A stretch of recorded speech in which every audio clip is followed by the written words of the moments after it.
വണ്ടിപ്പെരിയാർ സംഭവം നാട്ടുകാർക്കുമുണ്ട് ചിലത് പറയാൻ.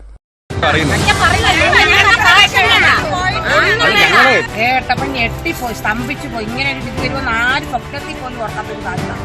അർജുൻ തന്നെയല്ല, വേറെ ആരെയും ഞങ്ങൾക്ക് സംശയമൊന്നുമില്ല, അർജുൻ തന്നെയാണ്. പക്ഷെ പ്രേമയ്ക്കും കണ്ണനും നീതി കിട്ടണം. കുഞ്ഞിന്റെ അച്ഛനും അമ്മയ്ക്കും കണിച്ച നീതി കിട്ടണം. ഇത്രയും തെളിവുകളോട് കൂടി കാര്യങ്ങൾ പോയിട്ട് ഇതുവരെ തെളിവ് ഇങ്ങനെ വിധി വന്നു.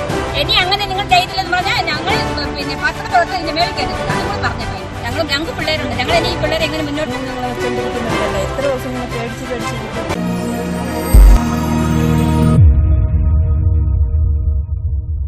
വണ്ടിപ്പെരിയാർ ചുരകുളം എസ്റ്റേറ്റിലെ 6 വയസ്സുകാരിയുടെ കൊലപാതകത്തിൽ പ്രതിക്ക് അനുകൂലമായി വന്ന വിധിയിൽ കേരളമൊട്ടാകെ പ്രതിഷേധം അലയടിക്കുമ്പോൾ ഇവിടുത്തെ തോട്ടം തൊഴിലാളികളായ കുട്ടിയുടെ അയൽവാസികൾക്കുമുണ്ട് ചില കാര്യങ്ങൾ പറയാൻ.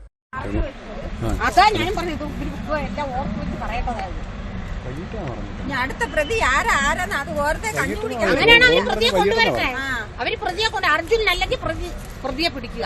ചാനലുകാരായി അപ്പൊ ഈ പ്രതിഷേധം നിങ്ങൾ പോലീസിനോട് കാണിക്കണം.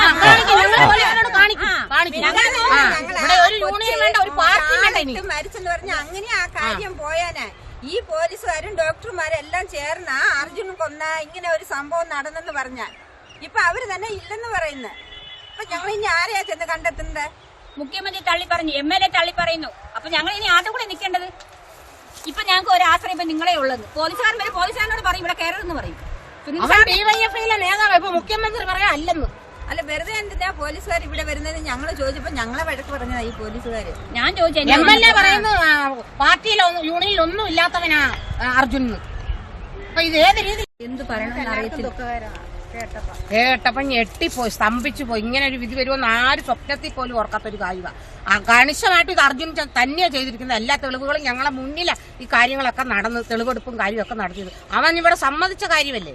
സമ്മതിച്ച കാര്യം പിന്നെ എങ്ങനെ അവിടെ പോയ തെളിവില്ലാതെ പോയത്? അർജുൻ തന്നെയല്ലേ, വേറെ ആരെയും ഞങ്ങൾക്ക് സംശയമൊന്നുമില്ല, അർജുൻ തന്നെയാണ്. പക്ഷെ പ്രേമയ്ക്കും കണ്ണനും നീതി കിട്ടണം. ഈ കുഞ്ഞിന്റെ അച്ഛനും അമ്മയ്ക്കും കണിച്ച നീതി കിട്ടണം. അല്ല, ഈ ജഡ്ജ്മെന്റ് തന്നെ 6-7 പോയിന്റ് പറയുന്നുണ്ട്. ഈ 6-7 പോയിന്റ് ഈ പബ്ലിക് പ്രോസിക്യൂട്ടർ എന്ത് ചെയ്തു? അവിടെ തന്നെ അയാള് ഈ മറ്റേ വക്കീലിന് പിന്നെ എതിർപക്ഷ വക്കീലിന് കിട്ടി. പക്ഷെ എന്തുകൊണ്ട് ഇയാൾ ഇവരോട് പറഞ്ഞില്ല, പ്രതികരിച്ചിട്ടില്ല? അപ്പൊ ഇതെന്താണ്? പോലീസും ജഡ്ജ്മെന്റും പിന്നെ അട്ടിമറിച്ചു. പക്ഷെ നീതി കിട്ടിയേ പറ്റത്തുള്ളൂ. നീതി കിട്ടുന്നവരെ ഞങ്ങൾ എന്ത് ചെയ്യുമെന്ന് പറഞ്ഞാൽ ഇപ്പൊ ആശങ്ക സംശയം അതിന് നീതി കിട്ടുമോന്ന്. ഇത്രയും തെളിവുകളോട് കൂടി കാര്യങ്ങൾ പോയിട്ട് ഇതുവരെ തെളിവ് ഇങ്ങനെ വിധി വന്നു. ഇപ്പൊ ഇനി വരുമോന്ന് ഞങ്ങൾക്കൊക്കെ വിഷമമാണ്. ഇത് അറിഞ്ഞപ്പോ തൊട്ട് ഈ കുറെ നിങ്ങൾ റിപ്പോർട്ട് എടുത്ത് എല്ലാം ചെയ്തു. പക്ഷെ ഇപ്പൊ നിങ്ങൾ പറയുമ്പോൾ ഞങ്ങളും നെട്ടി, ഞങ്ങൾ ആരും നെട്ടി. പക്ഷെ അപ്പൊ പ്രതി അറിയാം, യഥാർത്ഥ പ്രതി കണ്ടുപിടിച്ചേ പറ്റത്തുള്ളൂ. അല്ലാതെ ഒരു അതേ മുന്നോട്ട് പോകാൻ പറ്റത്തില്ല. ഇനി അങ്ങനെ നിങ്ങൾ ചെയ്തില്ലെന്ന് പറഞ്ഞാൽ ഞങ്ങൾ പിന്നെ പത്രപ്രവർത്തകരുടെ മേളിൽ കയറ്റത്തില്ല. അതും കൂടെ പറഞ്ഞാൽ കഴിഞ്ഞു. അതെ, ഒരു പിന്നെ അച്ഛനമ്മയുടെ കൂടെയാണ്. ആ പിഞ്ചു മനസ്സിന്, പിഞ്ചു കുഞ്ഞിന് നീതി കിട്ടുന്ന വരെ ഞങ്ങൾ ഏത് ഇതിനും തയ്യാറാണ്.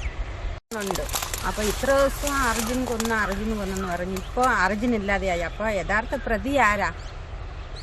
അവരെ കണ്ടുപിടിക്കണമല്ലോ. അതുപോലെ ഇനി ഞങ്ങൾക്ക് ഉള്ള പെങ്കൊച്ചിനെ ഞങ്ങൾ എങ്ങനെ പോറ്റി കൊണ്ടുപോകും? എത്ര ദിവസം ഇങ്ങനെ പേടിച്ചിരിക്കും? ഇപ്പൊ ഞങ്ങളുടെ കൂട്ടത്തിൽ തന്നെ പ്രതി ഉണ്ടോയെന്ന് ഞങ്ങൾക്ക് അറിയത്തില്ല. അപ്പൊ ഇതിനൊരു തീരുമാനം ഞങ്ങൾക്ക് വേണം.